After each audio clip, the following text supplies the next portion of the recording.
Hi there, I'm Lukas, Favale, broadcaster for the Syracuse Crunch. Back today with another edition of Reading with the Crunch, presented by New York State's 529 College Savings Program.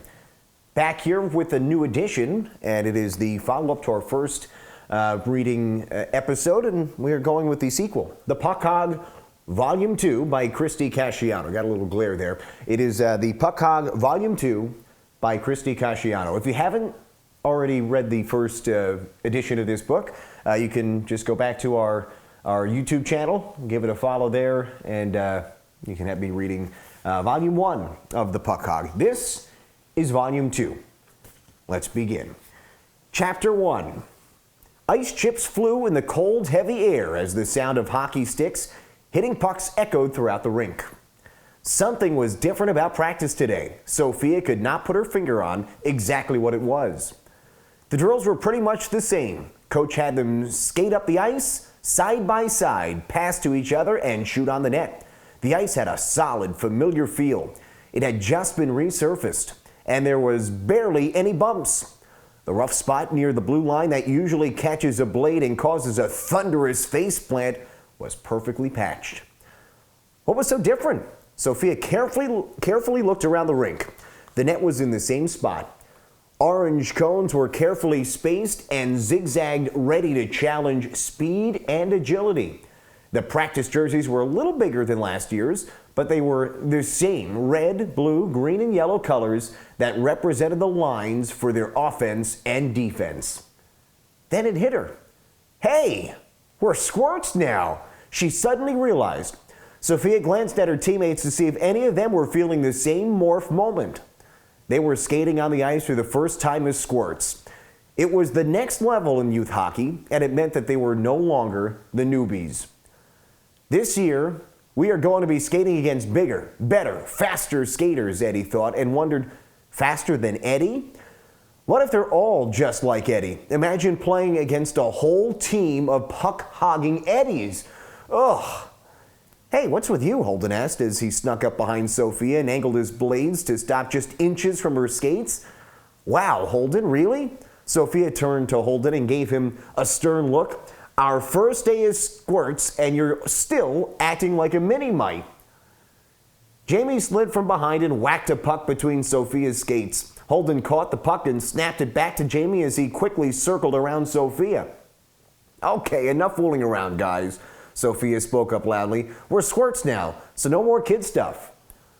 Oh boy, Alec could not wait to jump in on this conversation as he placed his bulky blue gloves on Sophia's padded shoulder.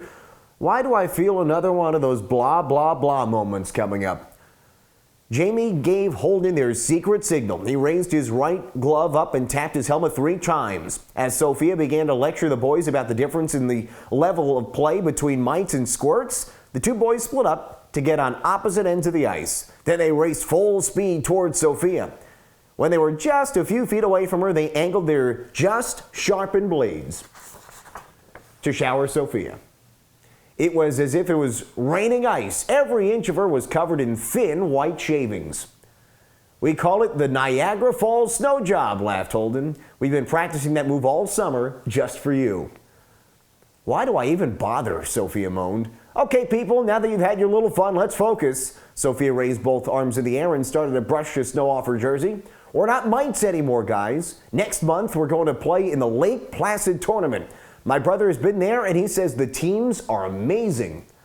We might even play teams from Canada. Joe says the kids there are practically born with skates on their feet. Sophia's voice grew louder. Ouch, said Alec. That's got to be painful for their mamas. The giggles began and soon became uncontrollable. Even Sophia had a laugh at that thought.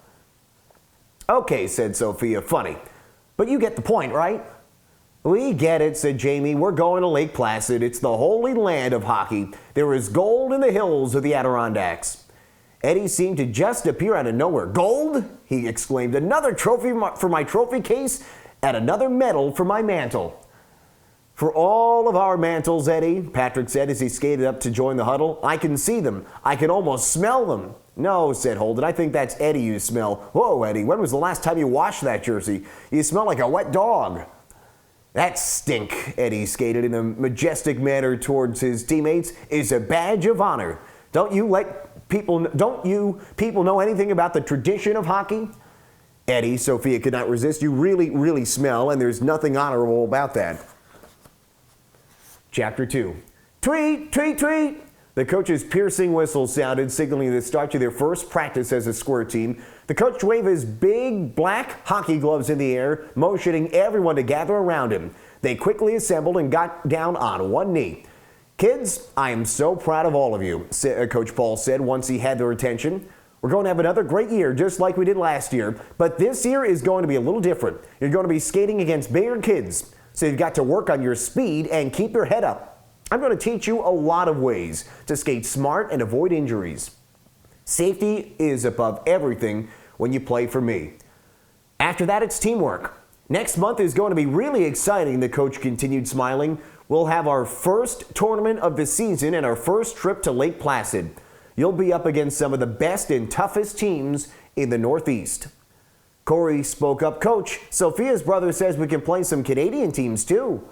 That's right, the coach continued, but don't let that worry you. With the talent I've seen and the way you kids work hard and look out for each other, I know I'm going to be very proud, Coach, no matter what the scoreboard says. Don't worry, Coach, Eddie chimed in. I'll be lighting the lamp and the scoreboard for you. Not for me, Coach, said Coach Paul, for the team. And don't forget, I know, moaned Eddie as he was suddenly joined by the entire team in saying, assists count just as much. Chapter 3. 1 week before the big Lake Placid tournament and the lines for the team were set, Sophia was on the red line as a right wing, Holden was a left wing, and Eddie was their center. Jamie and Alec were assigned to play defense. All of the other lines, green, blue, and yellow, were strong too. The team members felt as if they could pass to each other with blindfolds on. With Tommy and Nick as their goaltenders, it seemed as if the team was right where it needed to be, but it was just about to get better. Tweet! The kids skated up and circled around the coach for what they thought was going to be another lecture about passing the puck. We only have 3 practices left before we head to Lake Placid, said the coach. I thought we could use a little extra help. Oh, Coach, Justin moaned, not another long chalk talk about line changes. We get it now, we promise. I know, said Michael. You're going to make us watch the movie about the miracle on ice again, right? No, said Christian. I bet we're going to be working on our shots from the blue line. Mine is a cannon. The coach nodded. All good stuff, kids, but I've got something else planned. From the corner of the rink, Sophia spotted a familiar purple and gold jersey, yellow helmet, and purple gloves, slowly lifting the heavy bar that kept the door tightly shut. Her eyes widened and she smacked Holden on the shoulder and exclaimed, Joe! Coach Paul smiled. I thought some of the high school hockey players could skate with all of you and give you some pointers on what you need to do to have a good showing in Lake Placid. Ask them anything and see if you can keep up with these big lugs. They're really going to skate with us? Holden couldn't believe high school players would skate with squirts. The high school boys, all 17 of them, with their thickly padded shoulders, elbows, chests, and legs, stood more than 6 feet tall in their hockey skates. They looked like a field of giants next to their miniature counterparts. The practice was exhausting. Everyone skated hard to impress and catch the attention of the high school kids. Eddie had no trouble keeping up with the bigger boys, even taunting them at times, saying, just because you're bigger doesn't make you better. Sophia noticed Eddie quietly giggling and shaking his head up and down. That's not a good sign, Sophia thought to herself. It usually means he has something ridiculously annoying planned. Okay, Eddie, Sophia cornered him. What are you up to? Well, said Eddie, let's just say it's time to test out a little scientific theory. What theory, Eddie? Asked Sophia. Oh, you know, the one about gravity. Plus the old saying, the bigger they are, the harder they fall. Eddie let out a long and evil laugh. What a weirdo, thought Sophia. Hey guys, shouted Eddie to the high school boys. Are you up for a little challenge? Remember this? Eddie skating full speed towards the middle of the rink. When he reached center ice, he flopped on his belly and slid to the end of the ice in what's known in hockey as the Superman slide. Woohoo! Eddie roared loudly as he flew across the ice. Oh yeah, said Tyler. I remember that. It's been a while though. The older boys lined up at the edge of the rink and took off. It was quite the sight as the heavily padded teenagers took 6 quick, humongous strides, then plopped to the ice on their stomachs. their arms, chins, and feet raised up and stretched as far as they could go. They looked as if they were soaring in the sky. Their speed was incredible. Wow, Holden was amazed. Look how fast they're flying across the ice. I wouldn't want to be in front of one of them, shouted Michael. Oh no, screamed Sophia. It looks like crash, thump, splat. Their big bodies, one by one, bounced off the boards and they all ended up flat on their backs. Good thing our pads are a lot thicker than when we were squirts, groaned Joe, because that could have really hurt. So much for being tough, Eddie let out another evil laugh as he snowed the motionless high school kids. Okay, said Tyler, I've had just about enough of that, kid. Guys, are you with me? The high school boys jumped up and tore after Eddie, who was at the corner of the rink. "Oh, guys," shouted Eddie, "I was just having a little fun." Eddie was panicking. He felt like a bullfighter in a ring with 17 angry bulls who were about to charge. The boys skated full speed towards Eddie and blasted him with the biggest blade-created snowstorm anyone had ever seen. "Whoa," said Holden. "That just made our Niagara Falls snow job look like Little Falls." They moved away from their target. Eddie was buried. After about a minute, one of his black gloves emerged from the pile of white stuff. He was laughing hysterically. "Awesome, that was so cool. Do it again." "Oh, Eddie," said Sophia, "you're not just clueless, you're hopeless."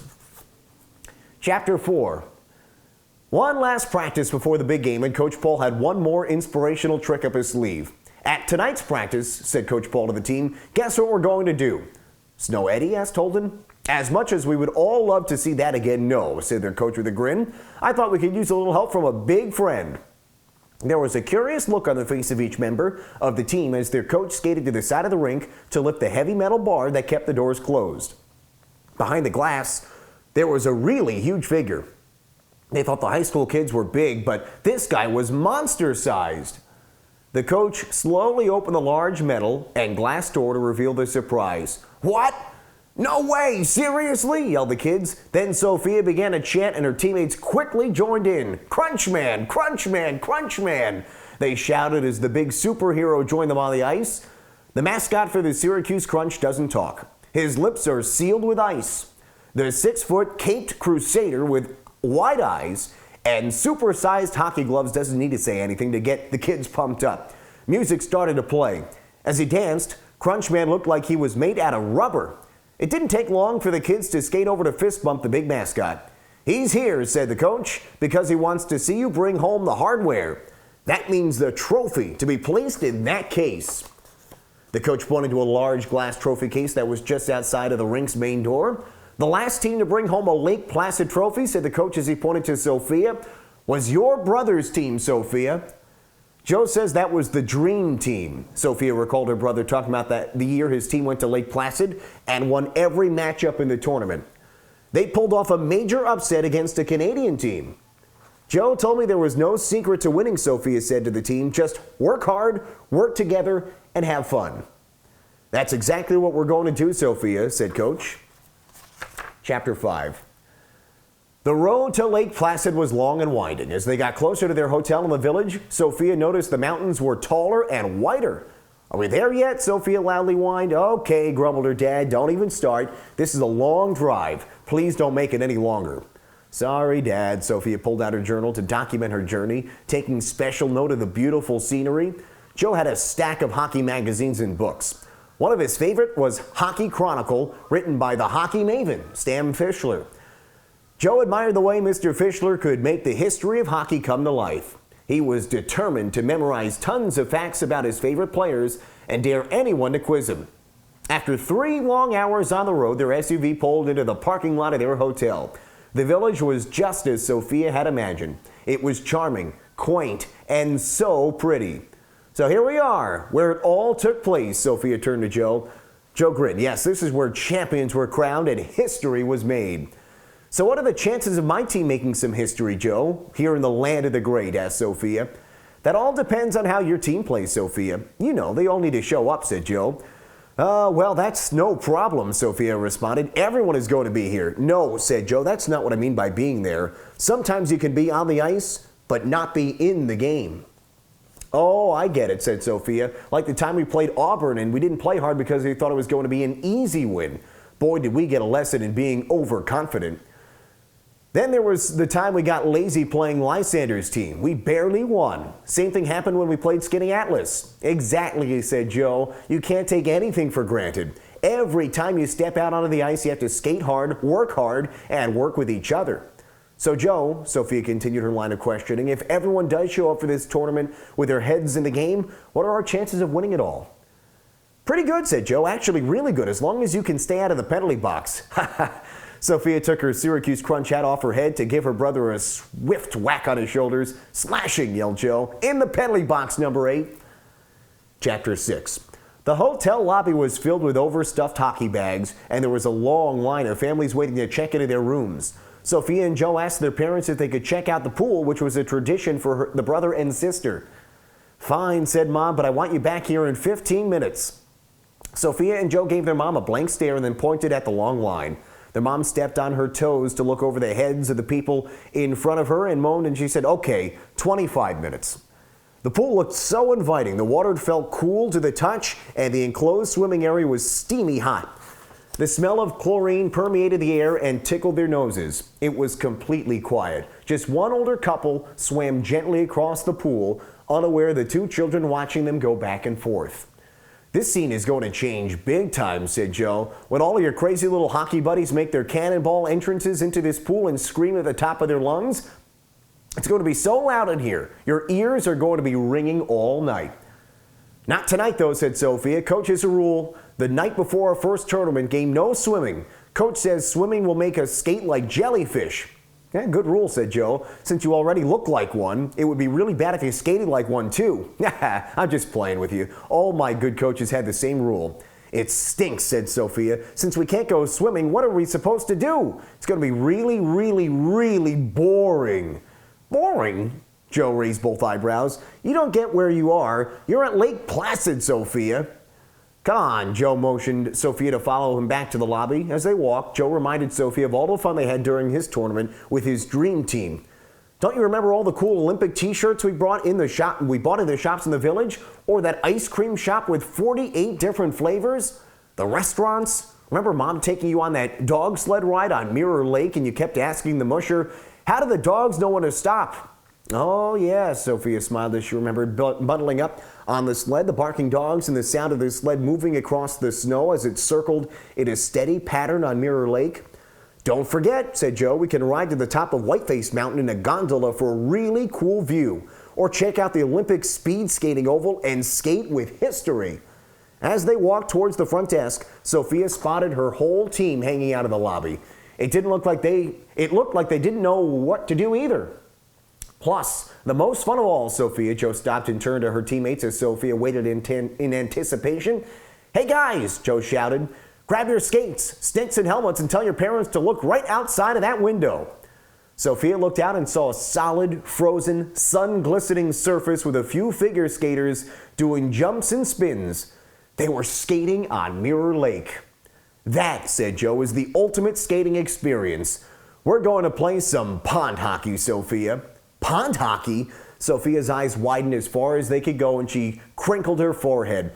Awesome! Sophia had never skated on anything that didn't have a roof and wasn't surrounded by boards and plexiglass. The kids gathered their gear and flung their skates over their shoulders. Joe and some of the parents led them to the cleared patch on Mirror Lake. The kids giggled when their blades hit the bumpy surface for the first time. Wow, said Holden, this is amazing. Check this out. Holden waved his arms in the air and spun around. As he took a deep breath, his lungs felt the surprising sting of the cold air. The sounds were unique too, the crunching rhythm of skates, carving turns in the diamond hard ice. The kids used their boots for goal posts as they skated beneath a brilliant blue sky with no blue lines or face-off circles on a glimmering glass surface. Whoa, Corey slipped and fell on his padded behind. What's with this ice? It's real ice, shouted Eddie. It's just like me, rough and tough. Okay, Joe interrupted. Tone it down, hotshot. It just takes a little getting used to, Corey. Use your skills and you can skate on anything. Even the moon, laughed Corey. Yeah, sure, Joe smiled as he shook his head. Eddie held his hand up to his squinting eyes to block the glare of silver blades and white snow reflecting the bright sunshine. Good thing I never have to leave home with these. Eddie bragged as he whipped a pair of sunglasses out of his front coat pocket. Okay, losers, prepare to be dazzled by Eddie greatness. Eddie did have some pretty amazing hockey skills, and even on the frozen pond, he had no problem stick handling and flying across a surface that was peppered with bumps and rough patches. With no refs, no offsides, and no rules against cherry picking, the kids got to play the game the way it was meant to be played. They fell a lot, but they laughed a lot too. Soon their cheeks turned bright red from the sun and wintry breeze as they raced for the puck on the rink with a magnificent view. Chapter 7.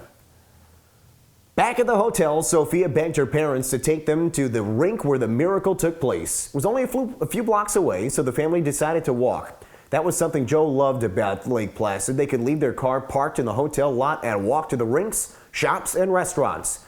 There were so many great places to see and so much to do in this village nestled in the high peaks region of the Adirondacks. Squeak, squeak, slush, slush, thump. It was the sound of wheeled hockey bags hobbling across sidewalks and street corners. Why do parents buy those things for their kids? An annoyed Joe loudly asked. Real hockey players carry their bags. Wish I had one of those bags, moaned Sophia as she thought about constantly struggling to keep the strap of her very heavy hockey bag on her shoulders. It would be so much easier. Plus, they're so cool. On the walk to the rink, they saw teams from all over the Northeast, many of them equipped with matching warm-up suits and hockey bags and sticks of the $300 variety. Wow, said Sophia, they look like NHL teams. I know you always say, Joe, that it's not how you look, it's how you play. But I still wouldn't mind looking sharp like that. Sophia pointed to a team of about 20 players, tall and stocky, in brightly colored jerseys. Wow, they're so big. Then suddenly, there they were. There were so many flags surrounding the legendary 1980 Herb Brooks Arena, all standing at attention, waving gently in the soft breeze and brilliant sunshine. The building looked majestic to her. She just stared and stood there motionless.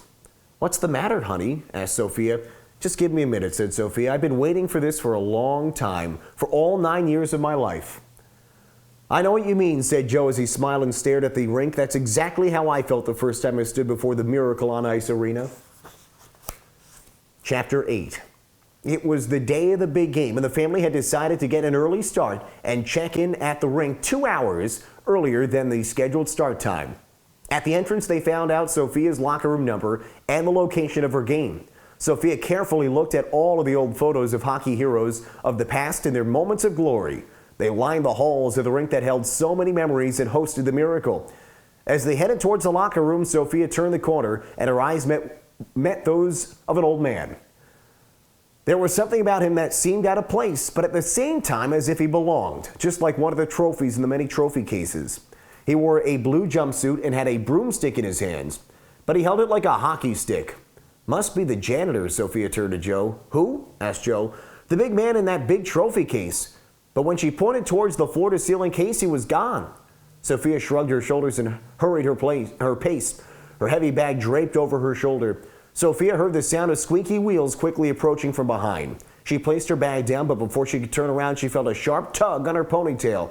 Do not touch the ponytail, Eddie. Sophia quickly turned around to see Eddie grinning from ear to ear, Christian by his side. What's up, Sophia? Hey, I just heard Coach is really uptight. He's pacing back and forth and talking about changing all the lines, said a panicked Eddie. I wonder why he's so nervous, said Christian. Well, let's not make it any worse. Let's get into the locker room. I just need to grab my gear and I'll be right in, said Sophia. Sophia turned around to grab her hockey bag and there he was again. The janitor was inside the trophy case, polishing the biggest trophy there. Odd, she thought to herself. How did he get in there? There wasn't a door, just a sliding glass window that opened the case. She bent down to pick up her bag, and when she looked up, he was gone again. How does he do that? Once the whole team was gathered in the locker room, the coach announced he was going to change the lines. Sophia, he said, Anish has a upset stomach, so I'm going to need you to be on defense. You know how he gets when his stomach is aching. Oh, come on, Coach. Just because his legs get all wobbly, he'll be fine, said Sophia. I don't want to play D. Sorry, Sophia, said the coach, but when Anisha's legs get all wobbly, he can't skate backwards. You can't play D if you're not going to skate backwards. Okay, sighed Sophia. She dropped her head down, holding back her tears. She had wanted her first skate on the history-making ice to be as a forward. Also, everybody, watch out, said the coach. They've got some kids who take some pretty cheap shots, so keep your head up and try to avoid the corners if you see them coming after you. Holden turned to Jamie, who was always doing research on teams they were playing. What did you find out about these guys? They play dirty, said Jamie. Coach is right. They've got a couple of cheap shot artists on the team. When I saw them play in Buffalo, they flattened this one kid so badly he got carried out of the rink on a stretcher. Whoa, said Holden. How did they get away with that? They also have a couple of puck hogs on the team, so they don't play together at all. They're all out for themselves. I think we can beat them. As the team skated out of the 1980 rink for warm-ups, a feeling of pride, joy, and nervousness embraced them. Sophia looked up to the stands and saw her parents. She gave them a quick wave, and then she noticed the janitor was a few rows behind them. He didn't have a broomstick in hand. He had a hockey stick, and he was wearing a jersey that looked a lot like theirs. Guess we've got a fan, Sophia smiled to herself. The game was pretty brutal, and it got even uglier in the last period. Alec had a breakaway, and he was about to enter their zone when he spotted two huge defensemen making their way right at him. He moved the puck to the corner, and just as everyone had feared, they smushed him like a sandwich. Alec went down hard. The whistle blew, and his teammates' hearts stopped. Alec wasn't moving. Coach and Joe hurried to his side. It seemed like he was down for a very long time. Everyone got down on one knee and waited, hoping he was okay. With help from Coach and Joe, Alec slowly got up. The players tapped their sticks on the ice, and spectators in the stands applauded as he hobbled off the ice. The ref called the penalty. Both players from the other team were sent to the penalty box. Good, said Christian. They're gone. Yeah, said Anish. Time to get even. Joe responded sternly to Anish and the whole team. Look, we're not going to play their game, guys. Yes, we'll get even, but on the scoreboard. Calm down and focus on teamwork. Listen up, team. Coach called a timeout. I've got an idea. The coach pulled out his whiteboard and outlined a new game plan. The plan worked beautifully. Sophia was rock solid on defense, and so was Alec, who had insisted on getting back into the game. Holden and Eddie worked extra hard to get the puck to the net. In the final minutes of the game, Eddie passed the puck to Holden. Holden made a beautiful backhand shot over the goalie's glove. It was the most glorious goal Holden had ever scored. The victory was sweet. The team went on to achieve back-to-back wins, and they made it to the championship round. They were going to face the big and much-feared Canadian team. Chapter 9.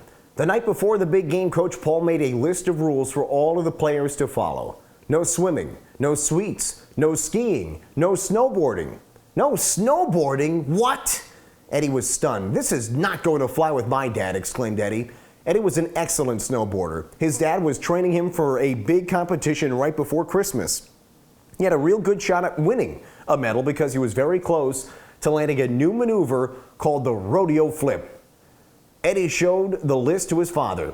We're in Lake Placid, Dad. There's no way we're going to pass up a chance to slide down one of the best snowboarding mountains on the planet. You got that right, Eddie's father placed his hand on his shoulder. Give me that list. He grabbed the list from Eddie and tore it up into tiny little pieces, letting the pieces fall to the ground. Those rules are for other kids, not my champion. That afternoon, Eddie and his father headed to Whiteface Mountain. As usual, his father gave him a lecture before he took his first run. You need to work on your timing, Eddie, said his dad. You're so close to landing your rodeo flip. If you land it with all of your other tricks, you're a guaranteed gold medal winner. Got it, Dad. Eddie's father followed him behind on skis. The conditions were perfect, and Eddie was feeling confident. He went up in the air, flipped, and was so close to a perfect landing. But instead, Eddie tumbled down hard.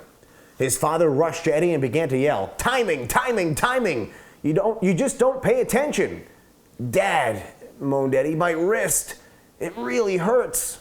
Eddie's dad rolled his eyes. "What now? You can't seem to get anything right these days. Now get up." Eddie stood up and held his wrist. "Dad, I'm trying to tell you, my wrist hurts a lot." "Shake it off," yelled Eddie's dad. "Quit acting like a baby." He angrily waved his arms. "You know what? Let's just call it a night." Eddie pulled his jacket up to the tip of his eyes, buried his face in his zipper. He didn't want his dad to see his tears. When they got back to the hotel, his dad filled a sandwich bag with ice and handed it to Eddie. "Still hurt?" his dad asked him. "Yeah, a lot." "I can't play tomorrow," said Eddie. "Excuse me?" Did I just hear you say you can't play? His face was red and his eyes filled with anger, but Eddie's dad calmly said, okay, let me look at that wrist. Eddie's dad examined his son's wrist and there was no swelling or bruising. Does it hurt there? As he gently pressed on Eddie's wrist. Yeah, ouch. It looks fine. Well, one way to find out. His dad got Eddie's hockey stick. Here, grab your stick. Eddie reached for the stick, but was unable to tightly grip it. No, Dad, I can't. I'm telling you, I can't play. It really hurts. Fine, said Eddie's dad. I've had enough. I'm calling your coach. You'll be in the stands tomorrow watching your team lose. Keep ice on it and go to bed. Chapter 10. Word about Eddie's injury spread to the team. He was lying down feeling sorry for himself when he heard a knock at his door. Go away, he shouted. Eddie's mom answered the door and saw the whole team. Eddie, said his mom, I think you're going to want to see this. One by one, the team walked into the hotel room, each of them carrying a hockey stick with a balloon tied on the end. Each balloon had a message for Eddie. We need you. Eddie, you rock. Beat Canada. Feel better. So, the time it took for all of you to blow up all those balloons and write on them, you could have been out on the ice practicing for the big game. No way, teammate, said Sophia. We weren't going to leave you out, no matter what. One for all and all for one, the whole team shouted. Guys, thanks and I'm sorry. I really messed up, Eddie said, his eyes focused on the floor. Are you still coming to the game tomorrow? Asked Holden. Eddie's dad, who had just walked into the room, quickly answered, he'll be watching from the stands. He's not going to mess that up. Poor Eddie, Sophia thought to herself. His dad sure is mean. Mr. Easton, Sophia walked up to Eddie's father.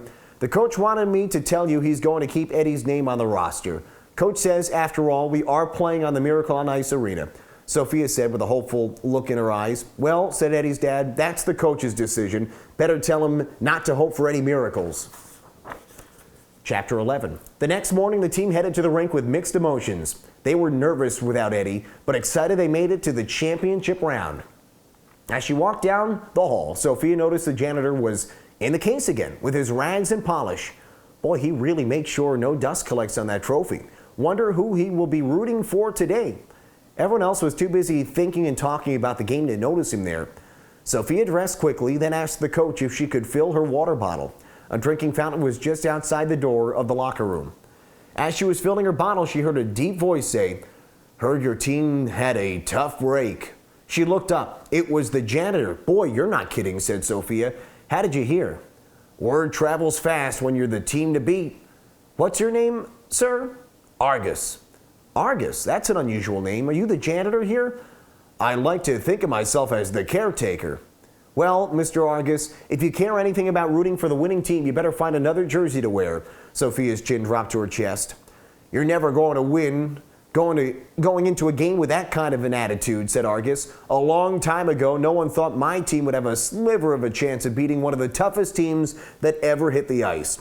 I was handed a note from a man who spent a lot of time at our rink, and what that note said turned our game around. I've handed it to a few other team leaders over the years. Maybe it's time to part with it again. Here, but don't read it until it's time. Sophia took the folded note and turned toward the locker room door because the coach was blowing his whistle. She turned around to Argus to ask him what he meant and how she was supposed to know when it was time to read the note. He was gone again. She hurried into the locker room where she folded the paper into her glove. The coach gave everyone a pep talk before the game. Eddie was in the stands with his parents, and the coach told him to play for Eddie and to skate fast and beat them to the puck like Eddie would. The game's first two periods were the most exhausting they had ever played. They were never in the lead. In the stands, Eddie watched in silence. Parents kept coming up to him saying how sorry they felt for him and how he would have made a big difference out there. They're right, you know, said Eddie's dad. You're a real talent, son. You're also a good teammate. To your credit, you've become a leader. You can really motivate everyone. You really care about your teammates. I agree with everyone. You really would have made a big difference out there. You really mean that? Asked Eddie. I really do. Eddie's dad put his arm around his son's shoulder. Dad? There was a long pause. I have something to tell you. Eddie swallowed hard and sighed. My wrist doesn't really hurt. I was faking because I was afraid of disappointing you. I didn't want to let you down again. Please don't be mad at me. Eddie's father looked down and shook his head. I'm not surprised, said Eddie's dad. Your mom suspected that's what was going on. She kept warning me that I've been pushing you too hard. It's just that I want to see you succeed where I've failed. I never made it to the NHL, never won that ski trophy, and you're so much more talented than I ever was. I failed at everything. Now I've even failed at being a dad. I'm sorry. Eddie's father paused. If you want to go out there, I need to be sure your wrist is okay. But we don't have a hockey stick for me to test you. No, but I can prove it to you, Dad. Give me your hand. Eddie held out his hand and waited for his father to extend his hand. Eddie grabbed his dad's rugged hand and squeezed tightly. I've been working on my tight grip, Dad. I love you. I love you too, son. Eddie and his dad held on tightly for another couple of minutes. And then his father put his hand under his son's chin and looked him in the eyes. Now, how about you go into that locker room and suit up? Go out and, I know, said Eddie. Go out and score. No, said his dad. Go out and have some fun. Chapter 12. It was the end of the second period and the time for the ice to be resurfaced. Both teams headed to their locker rooms, and Eddie's dad caught Coach Paul in the hallway to tell him the good news about Eddie. Good thing you kept him on the roster, Coach. I'm sorry, he said. I know you just wanted what's best for him, said Coach Paul. We're glad to have him back. In the locker room, everyone was tense and nervous. Behind by a goal the entire game, the team was able to tie it up in the last second and was out of gas and losing confidence.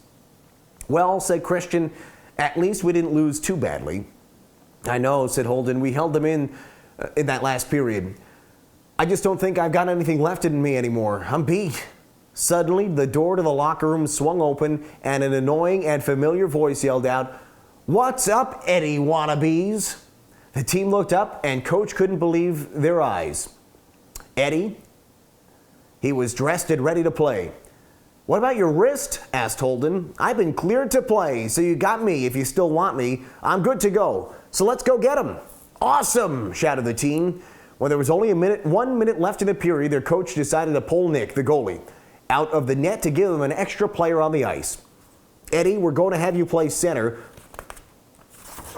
but they're going to expect you to have the puck. We want to fake him out. Pass the puck to Jamie and then skate like the wind. Sophia, you position yourself right near the net and get ready if there's a rebound. Alec, Corey, and Justin, you guys need to try to get the puck in their zone too. Coach, I'm not sure about this, said Eddie. We've never done this play before. Sophia remembered the note Argus handed her.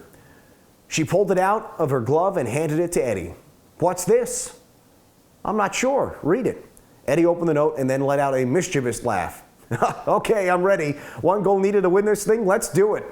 Eddie got the puck and dug his edges into the ice. He passed the puck to Jamie, got it to the corner of the ice, and then passed it to Eddie, who was center ice.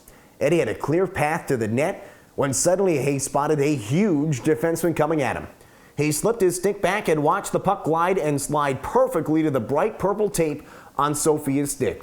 Sophia was right in front of the net. She slid her stick back and she went top shelf. She found the spot where Grandma hid the cookie jar. The buzzer sounded. Game over. Winning goal scored by number 8, shouted the ref. The coach yelled from the bench, "Great job, Eddie and Sophia." The whole team copied Eddie's signature celebration. They all made a fist and got down on one knee as they slid across the ice. We did it, shouted Alec. Oh yeah, we are the champions, sang Jamie. Then Christian chimed in, it's another miracle on ice. Our very own miracle, shouted Michael. They lined up and shook hands with the Canadian team. Good game, they said as they bumped gloves down the line. Then it was time to celebrate the monumental win in a monumental way. The team dog pile. One by one, they got up from their human tower and noticed all the camera lights flashing. The kids felt like rock stars. Got to love the parent paparazzi, laughed Alec as he turned and posed for each and every camera lens. In the locker room, Sophia couldn't wait to ask Eddie, "Hey, Eddie, what did the note say?" "You mean you don't know?" "Well, it said Grandma's cookie jar. When I saw that, I knew exactly what to do. You're the only one on the team who could make that top shelf shot.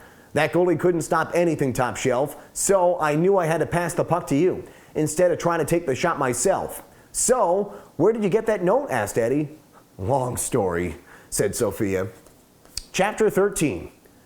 Pizza party and swimming plans were being made by the coach and parents. Sophia could not wait to see Argus to thank him for the note of inspiration. Sophia met her brother and parents in the hall and told them she wanted to meet a friend.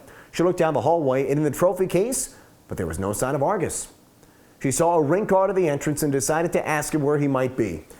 "Excuse me, sir," Sophia looked up at the rink guard. "I'm looking for the janitor. He's kind of tall, carries his broom like a hockey stick, and his name is Argus." "Argus? Did you say Argus? You actually saw him?" "Yeah, Argus, or Mr. Argus," said Sophia. The guard looked stunned. "That name is a legend around here, but the only ones who have ever seen him or claimed to have seen him were the captain of the 1932 team and the coach of the 1980 team." "What?" Sophia was stunned. "Yes, crazy, isn't it? So you say you've seen this Argus fellow, or did someone tell you that a lot of people believe Argus is the reason that coveted miraculous trophy is in that case?" Sophia looked at the case, and she thought she had caught a glimpse of the old man's twinkling eyes, but it was just a brilliant ray of sunshine that had reflected off the trophy. "Funny," said the rink guard. "Wow, never seen that trophy shine quite like that before. Did someone put a light in that case?" "No light," said Sophia. "It just has a very good caretaker." The end. Thanks for listening in today and joining us for The Puck Hog, Volume 2, on another edition of Reading with the Crunch. We'll catch you again soon.